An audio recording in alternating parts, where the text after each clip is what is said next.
संत साहित्याचे अभ्यासक चैतन्य महाराज वाडेकर यांच्याशी आपण संवाद साधणार आहोत. माऊली, तुमच्या शब्दामध्ये वारी म्हणजे काय?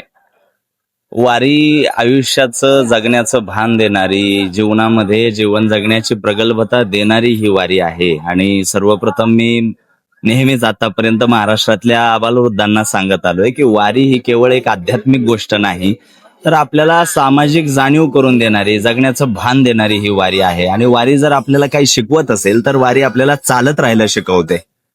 अनेक संकट येतात, अनेक परिस्थिती अनेक वेळा मनाविरुद्ध निर्माण होते, संकट येतात, अडचणी येतात, पण अशा वेळी सुद्धा कितीही संकट आली, किती अडचणी आल्या तरी चालत राहणं हा जो एक वैचारिक बैठक आपल्याला ही जी वारी देते ही सगळ्यात महत्वाची. आणि गेल्या अनेक वर्षांमध्ये 5-10 वर्षांमध्ये आपण मागच्या जर पाहिलं तर तरुणांचा सक्रिय सहभाग वारीमध्ये, आषाढी वारीमध्ये पाहायला मिळतोय.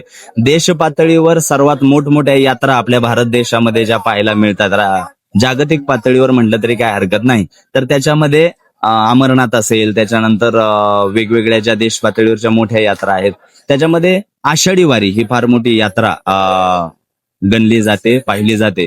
तर अनेक यात्रांचं जे वेगवेगळ्या अंगानं वैशिष्ट्य पाहायला मिळतं, तर आषाढी वारीचं जे वैशिष्ट्य पाहायला मिळतं ते वैशिष्ट्य व्यवस्थापनाच्या बाबतीत पाहायला मिळतं.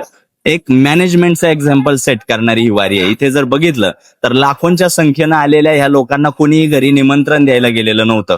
आजही जर तुम्ही रस्त्याने पाहिलं तर कोणी कोणाला इन्स्ट्रक्शन देत नाहीये, सूचना देत नाहीये, मार्गदर्शन करत नाहीये. स्वयंशिस्तीची प्रेरणा आणि स्वयंशिस्तीचं उदाहरण देणारी ही आषाढी वारी. आणि म्हणून मला असं वाटतं की आबालवृद्धांनी सक्रियपणे या वारीमध्ये सहभागी झालं पाहिजे. आज आम्ही 10 ते 12 वर्ष झालं पायी वारी करत असताना अनेक भाषातले, अनेक प्रांतातले लोक जेव्हा आपण पाहतो, जवळपास 8 राज्यांपेक्षाही जास्त राज्यातील लोक या आषाढी वारीमध्ये सहभागी होतात. तर मला असं वाटतं वारी ही केवळ एक आध्यात्मिक गोष्ट नाही, तर आयुष्यामध्ये जेव्हा कधी मनाविरुद्धच परिस्थिती निर्माण होईल, जेव्हा संकट येतील, अडचणी येतील आणि चारही बाजूनी परिस्थिती आपली जेव्हा कोंडी करते, त्यावेळेस आपल्याला कुठलाही मार्ग दिसेनासा होतो, तेव्हा वारी आपल्याला शिकवते की चालत राहा, चालत राहा, चालत राहा.